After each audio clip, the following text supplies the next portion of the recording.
जानना चाहते हो कौन सा गुनाह आपकी दुआएं कबूल होने से रोक रहा है? दिल कभी कभी इतना भारी क्यों हो जाता है?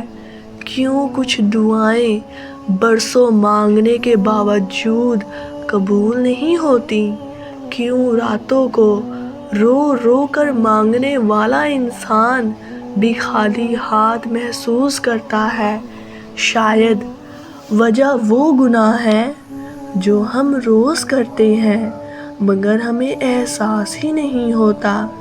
अस्सलामुअलैकुम।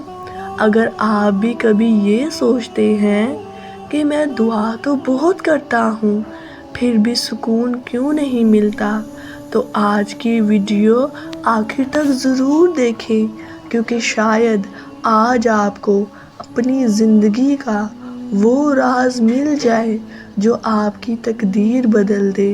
दोस्तों, अल्लाह ताला फरमाता है कि मुझसे दुआ करो मैं कबूल करूँगा।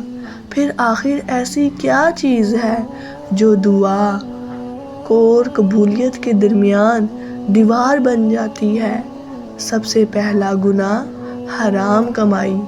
जी हाँ, वो रिस्क जिसमें झूठ हो, धोखा हो, किसी का हक मारा गया हो। वो पैसा सिर्फ जेब नहीं भरता बल्कि दुआओं के रास्ते में बंद कर देता है। नबी सल्लल्लाहु अलैहि वसल्लम ने फरमाया, जो शख्स हराम खाता है उसकी दुआ कैसे कबूल हो? ज़रा सोचें, अगर हमारे घर की रोटी ही हराम से आ रही हो तो फिर दिल में सुकून कैसे आएगा? दूसरा गुनाह, माँ बाप का दिल दुखाना। कितने लोग हैं जो बाहर सब के साथ अच्छे हैं मगर घर में माँ बाप से सख्त लहजे में बात करते हैं। याद रखो, जिस घर में माँ की आंख नम हो वहाँ बरकत भी रोती है। और तीसरा गुनाह, लोगों को माफ़ ना करना।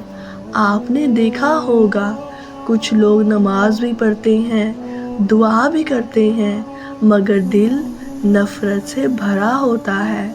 वो किसी को माफ़ नहीं करते, किसी की गलती नहीं भूलते और फिर कहते हैं अल्लाह मेरी नहीं सुनता।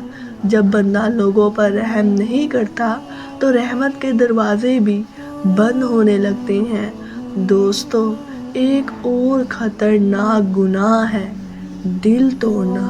किसी को रुला कर, किसी का एतमाद तोड़ कर, किसी की मोहब्बत का मजाक उड़ा कर हम शायद चंद लम्हों के लिए खुश हो जाएं, लेकिन याद रखो, मजलूम की आह और टूटे दिल की बद्दुआ सीधी आसमान तक जाती है। अगर आज आप महसूस करते हैं कि दुआएं कबूल नहीं हो रही